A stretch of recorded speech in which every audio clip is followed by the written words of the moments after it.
I'm Amy, this is the Opinionated Woman, and welcome to my March wrap-up. I'm changing things up a little bit. It's pissing it down with rain. So, new setup, got some plants, very aesthetic, ignore the front cover. Okay, so in the month of March, I read 8 books, which I think was pretty good going. I did have a big chunky DNF, so I tried to read Firefly Lane. I got 10 hours into it. It was like a 17-hour audiobook and I had like 7 or 8 hours left and I DNF'd it, but I'm going to leave talking about that to a DNF video. I think that's probably for the best. So that is, and I read a classic, so I actually think I could have read a little bit more this month, but yeah, 8 is fine by me.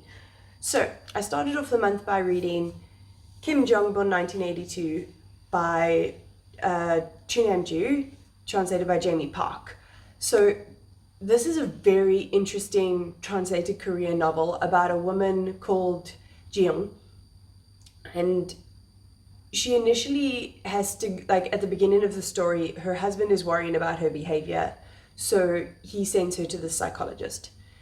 Then we go back and we start getting the history of how her mother was brought up, how she was brought up, how she's perceived as a mother, how incredibly sexist the culture is,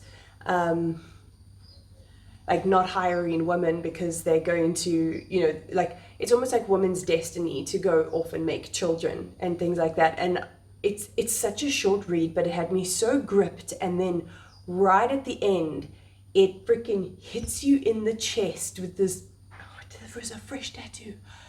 Ow! Do you guys like it, by the way? It's a freaking sick little land. Yeah. Anyway, yeah, so it really packed a fucking massive punch. It made such a statement for what women experience within their culture and how they feel trapped by that and how misunderstood they are by that. And I don't know how to talk about it without completely spoiling it. She manages to put a lot of stats into the text about how women are dealt with in society on a law level, on a social level, and in an employment setting as well, which is really interesting. So it's so small, I don't feel like I can say too much about it. Just freaking read it. Like, I could not recommend it highly enough. The second book that I read, I vlogged in detail. So if you want to see my detailed thoughts about that, same with Kim Jiyoung. But that is Labyrinth by Kate Mosse. This is the first in the Languedoc trilogy. It's French, I'm not sure. But so we're following basically 2 main characters, Ale and Alice, in 2 different time frames, and they're both uncovering something about a mystery about the Grail, basically. Like if you know anything about like you know, religious can you say religious mythology? That sounds bad. But yeah, they're basically trying to follow a mystery and a puzzle to figure out what is happening here, who's the good guy, who's the bad guy, who can you trust. And it's set during the Crusades, so it's got a lot to do with religious persecution and the violence of that. But it doesn't do hardcore battle scenes in a way that I really don't enjoy. You know, it's like super dramatic, just drama, fighting, swords, rah. It doesn't do any of that. But I mean, this book is thick and I paged through it so fast because of how compelling the writing is and how compelling the characters themselves are. So I'm happy to pick up the next one. This one finishes off all in one book, so it could be read as a standalone. I think from what I've read about the next one, Sepulchre, I'm never sure how to say that word, but it's set in a completely different setting, completely different time frame, blah blah blah. So yes, I'm interested to pick that one up. So I recommend Labyrinth. It's been around for a while, but I recommend it. So the next books I picked up with my ear holes, was The Poet X by Elizabeth Azevedo. Oh my god, I like novels in verse. Who would have thunk it? Like, I've heard so many people talk about how wonderful this book is, but because I'm not really, like, it's not common for me to read books in verse, or I haven't even read a book in verse ever, as far as I know, I was reluctant, but then I saw it pop up on Scribd, and it's narrated by Elizabeth Azevedo herself. So I was like, you know what, let's do it. And oh my god, am I glad that I did. It's so freaking beautifully crafted, and because she's saying it, it's like a spoken word poem, and it really hits where it needs to hit. All of the emphasis is in the correct place, and so that it really, really makes a significant impact on you, and I really, really liked it. Just as a vague synopsis, we're following our main character, Xiomara, who is Dominican. She has grown up in a very devout household. Her father is there, but he's absent. You know, he's there in body, but not in anything else, really.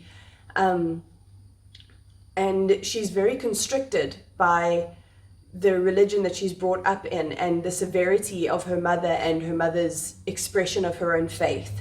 And by so doing, her mother is pushing both of her children away, because Xiomara has a twin that she calls twin. His name is Xavier, because so both twins' names start with an X. But she's alienating her children and limiting them and who they can become by forcing them into her limited scope of what it is to be acceptable and what it is to be a godly person and things like that. So I can see why this has made so many people cry. I myself was also brought up in a very strictly Catholic environment. I was in a Catholic all-girls school from when I was 7 to when I was 18. 6 until I was 18. And I also felt that same kind of restriction. And this is not to say anything negative about religious people, but just that in the wrong hands, these things can go wrong. And for Xiomara, it did. And I could relate to that greatly. So I am going to be picking up everything else that Elizabeth Azevedo has written, without a doubt. I mean, I was this close to buying one of her books the other day, but my pile was already real big and I didn't have the budget for it. So maybe next time. But yes, I highly recommend The Poet X. Then I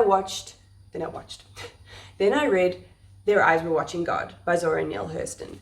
And this is one that had me crying into the dishes. I was doing the dishes and salting the water with my tears when they described a certain scene. So we follow our main character, Janie, through 3 different marriages in 3 different, completely different circumstances just after slavery is ended. And this woman is just like the strongest but also vulnerable main character. And she's written so freaking stunningly. All you want is the best for her. But these things, these trials and tribulations just keep happening again and again and again. And she keeps on pushing through. And even though there is a lot about suffering in this book, there's also a lot of joy and a lot of celebration of Black joy and about community. And it's just so beautifully done. I had a clip from a vlog that didn't go up where I was speaking about the way that they talk about her and her pardoned tea cakes. And she has such a perfect way of showing us their love instead of telling us about their love. So they don't constantly say, I love you, I love you, I love you. But like the way she writes her brushing his hand, you know, like something as simple as that, she manages to craft into something so poignantly romantic. And you know exactly how they feel about each other. And it's utterly beautiful. It is heartbreaking and stunning. And I can't believe this was banned. Like, God. I mean, I picked this up because my sibling had to read it for their first year, for their, they're doing fine arts they were doing a African art elective, and this book came up, and man, I'm so glad I picked it up. I'm so glad I listened to them. Yeah, that's a highly recommend. Please read that book. Like, it's important. Then I got my little last book in my pile of shame from when I moved to Cape Town 6 years ago, Shirley by Charlotte Bronte. This book Charlotte Bronte wrote when she was grieving. She just lost both her sisters and her brother, and it was during the Napoleonic War. So Charlotte Bronte was not having a good time. Baby girl was bitter. I mean, she describes this in the beginning of the book as romantic as a Monday morning. And I have read on the back, I think I said this in a vlog, that it says tense romantic, atmospheric, ringing with imaginative power. Charlotte Bronte's story of two women and the men they loved grips until the last page. And I think that does a disservice, because I think this is more about Shirley herself and Caroline, who we start the story with. So Caroline is a cleric's niece, and Shirley is the heiress of this massive estate. So there's a bunch of unrest happening, obviously because of the war and because of technology starting to make certain jobs obsolete. So there is a little bit of that coming in there, but it's a lot about these two women and how they live in their circumstances. Yes, it does mention the men they love, but I think the men they love are very much a by the by. It's a side character. I wouldn't have minded if there wasn't any romance in this whatsoever. I mean, how romantic does this kind of thing get? But Shirley is an incredibly strong character. She's an incredibly likable character. She doesn't take any shit, which is great, and it's very much ahead of her time, which Charlotte Bronte writes a lot of women characters like that. I mean, she was ahead of her time herself. So, but I will say that you can definitely hear the bitterness and the sadness that was present when she was writing this book.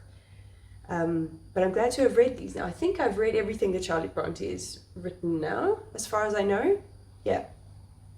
So I like that one. Then I listened to Foolish Hearts by Emma Mills.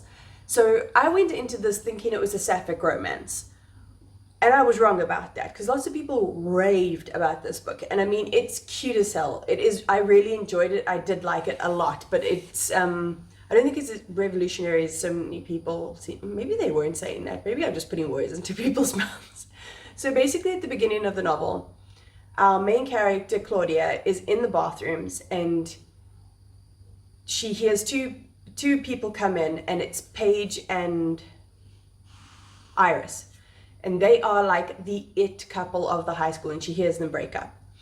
And I loved that fact on its own, the fact that the it couple is a queer couple, and nobody sort of mentions that. There's no coming out, there's no, it's just a queer character in a normal high school setting, which is what I want to see. We are just around here, and by we I mean queer people, we're just around here living our lives. When we talk about our romantic life, we're not talking about gay shit, we're talking about life shit, So having characters like that in books that are YA romances, in their essence really, is so beneficial, and I'm so glad it's been written now. Claudia is a really adorable main character. We have a school play setting, which is always fun. There's a mixing between the boys and the girls' schools that are next to each other. The main boy in the book is he's so doofily adorable and kind and friendly, and he's a popular guy, and you expect, well, I've come to expect in a lot of YA, is that you get a very cookie cutter type of guy, and he wasn't that at all. Gideon is charming and goofy, and he's just like a ray of sunlight, and he's willing to give anybody time. So what I really liked about that was the coming together of all of these characters, all of these different characters in from different places. So from Claudia's brother and her best friend, to the friends she's made at school, and people that are almost brought together in this like ragtag group of friends. So I think this book is essentially about friendship, like really strong friendship, and I really appreciate that. It was almost like strangely almost like a sex education vibe, where there's just like friends coming from these random bits of the school that you would never expect to be to come together into a friendship. And I really, really loved that, because it's what I wish for myself. Like, I really wish that I had that at school. And it was a heartwarming, absolutely heartwarming read. So if you need something that's happy and fluffy and will make you feel good, I highly recommend that. If you can hear my dog drinking water in the background, I apologize. Leela! Okay. 2 more left. Okay. My grandmother sends her regards and apologies. Leela, you are not part of this. Have you read this? Have you? She hasn't read it. If she tells you she's read it, she's lying.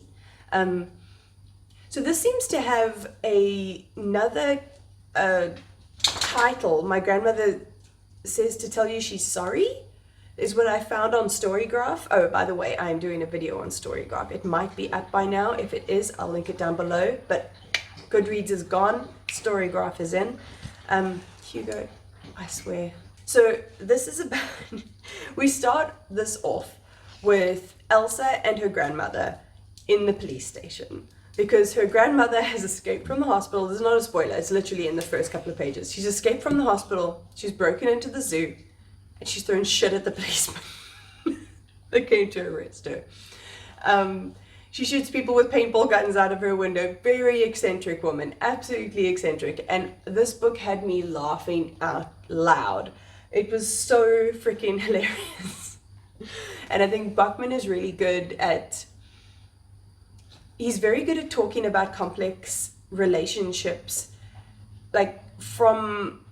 even within an entertaining, like, comedic setting. And at the same time, like, I don't often read books that are from a child's point of view, but the way he uses this to his advantage, as to not to dumb down the way he speaks about his characters, but to simplify them and break them down to their essence. So it talks about her relationship with her mother and her mother's consequential relationship with her mother, which is the grandmother, and all of the connections that are within this house. They all live in this one big house where there's all these different people living in different rooms of this old house. And we get a little bit of history from all of them. And it's just it's so rich in character development and character, what are they called? Like character studies, basically. And it was absolutely a joy. There was one plot line in here that I really don't think was necessary, and I think, like, reflecting on it, if you look back, if you would take that out completely, I feel like it wouldn't affect the book at all. But besides that, I really recommend this. This was a hoot. Now to the final book, and it's super gay. Queer, a graphic history. I picked this up recently. I've seen it popping around on BookTube a little while, and I decided, no, I had to pick it up, and goddamn, it's so good. I mean, I don't want to, that's what it looks like on the inside, but I'm not going to spoil anything for you, but it's really beautifully crafted. It's written by 2 non-binary authors, and I mean, I'm very new to, you know, queer history, queer theory, queer protest, queer activism. That's what I'm looking for, queer activism. And I really haven't, I've learned a lot since I've come out, but because I've only really been a part of this community for 2 years and only actively starting to learn about the community for the last 2 years, I'm still like quite new at it. And this is very much an academic view of queer history, and it's written in a very complex manner, but it is freaking awesome. It is so well done, and it really it makes you sit there and go, huh, and have an actual like complex conversation with yourself almost about the subjects that you're finding in this book. I'm already planning a reread for this. I am rereading this during June because June, let me tell you, June on this channel is getting hella gay. So if you don't like that, sorry for you. But yes, this is going to be reread. I might even take notes. There are some things that I really almost feel like you could take notes on. Lots of really complex theories and studies and things like that. And it also at the back, it's got a bunch of resources that you can go and do further reading from. So yeah, I really, really enjoyed this one. Please pick this up if you can. Whether you're queer or not, pick it up. Like, the more education, the better. And with that, that is the end of my March wrap-up. What did you guys read in March? Did you read any of these books at any point? What did you think about them? Let me know, comments down below as usual. If you did enjoy this video, please consider giving it a like and maybe even subscribing and turning my little bell notifications on, because that would help me out a hell of a lot. Be kind to people, be kind to yourself, wear a mask, and I'll check you next time.